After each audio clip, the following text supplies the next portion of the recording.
ఎవరి పేరులో అయితే వి అనే అక్షరంతో మొదలవుతుందో, సో వినయ్, విజయ్, విక్రమ్, విక్రాంత్, వికాస్, విజయ, సో ఈ పేర్లతో మొదలైన వాళ్ళకి వీళ్ళ జీవితంలో మొదటి నుండి కష్టాలేనండి.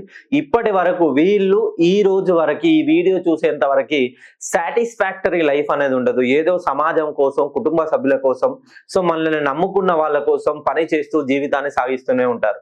వీళ్ళు ఖచ్చితంగా అనుకుంటే వీళ్ళకి ఒక రాజుకు ఉండాల్సిన లక్షణాలన్నీ ఉంటాయండి. కానీ వీళ్ళు రాజు పొజిషన్ లో ఉండకుండా ఎప్పుడు బంటు లాగానే, ఒక సేవకుడు లాగానే మిగిలిపోతుంటారు.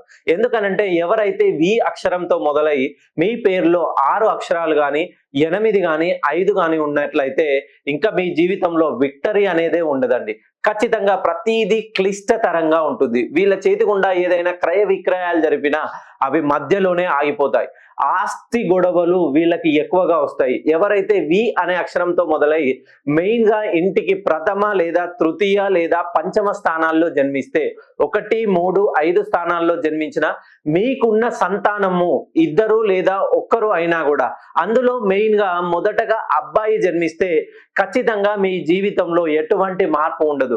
మీకు తల్లిదండ్రుల సపోర్ట్ కానీ, ఇటు అత్తామామల నుండి కానీ, ఇటు కట్టుకున్న వాళ్ళ దగ్గర నుండి కానీ ఎటువంటి సపోర్ట్ లేకున్నా కూడా మీ అంతటా మీరే కష్టపడి మీ జీవితాన్ని ఒక సరి అయిన మార్గంలో నడపాలని ప్రతి క్షణం ఆలోచిస్తూ ఎన్నో అవమానాలు చులకనగా, హేళనగా చేస్తారు. మీ శత్రువులు ఎప్పుడు మీ వెన్నంటే ఉండి మిమ్మల్ని సూటిపోటి మాటలతో మీ వల్ల ఏది చేత కాదు, నీ వల్ల ఎప్పుడూ మాకు నష్టాలే, ఇంట్లో వాళ్ళే మిమ్మల్ని నిందిస్తూ ఉంటారు. ఎవరైతే వి అనే అక్షరంతో మొదలైన వాళ్ళు ఒక్కసారి మీరు నన్ను పర్సనల్ గా ఫోన్ కాల్లో కలవండి.